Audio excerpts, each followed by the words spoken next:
इंदिरा एकादशी व्रत कथा सुनने और पढ़ने से पितरों को मिलेगी नरक से मुक्ति। इंदिरा एकादशी व्रत कथा सुनने और पढ़ने से आत्मबल और विश्वास में वृद्धि होती है, जिससे व्यक्ति कठिनाइयों का सामना करने में सक्षम होता है। इसके अलावा परिवार में सद्भाव और एकता भी बढ़ती है। इस व्रत के माध्यम से भगवान श्री कृष्ण की कृपा और आशीर्वाद की प्राप्ति होती है, जिससे जीवन में सुख शांति आती है। ये कथा भक्तों को धर्म, संयम और भक्ति की प्रेरणा देती है। इससे मन में सकारात्मकता और एकाग्रता बढ़ती है। श्रद्धालु इस व्रत को निभाकर पापों से मुक्ति और मोक्ष की प्राप्ति की उम्मीद करते हैं। सतयुग में महिष्मती नगरी का राजा इंद्रसेन हुआ, जो बड़ा पराक्रमी एवं धार्मिक था। अपने राज कार्यों के साथ ही वह जप तप आदि धार्मिक क्रियाओं में भी लगा रहता था और हरि की उपासना जरूर करता था।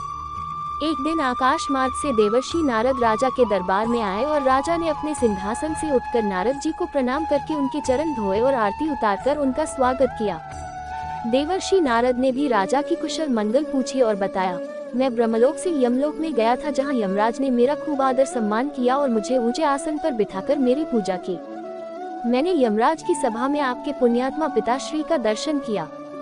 उन्होंने मुझे कहा, महिष्मती नगरी का राजा इंद्रसेन मेरा पुत्र है, जब आप उसे मिलोगे तो मेरा एक संदेश उसे जरूर दे देना।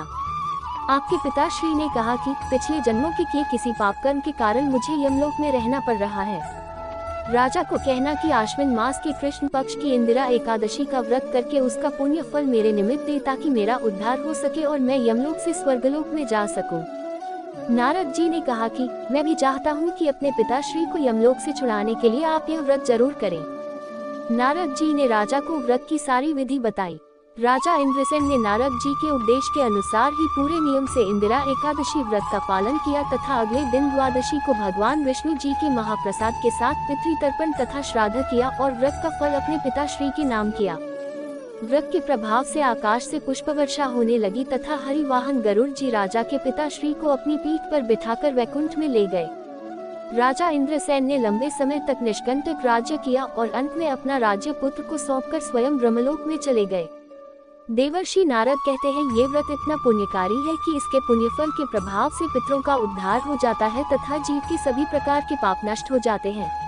इस दिन व्रत की कथा श्रवण करने, कीर्तन करने, सच्चे भाव से तुलसी और पीपल को जल चढ़ाने, मंदिर में दीपदान करने से सभी प्रकार के दैविक और भौतिक ताप मिट जाते हैं। अगर आपको मेरी यह कहानी अच्छी लगी हो तो प्लीज मेरे चैनल को सब्सक्राइब, लाइक और शेयर कर देना और बेल आइकन को प्रेस कर देना। धन्यवाद।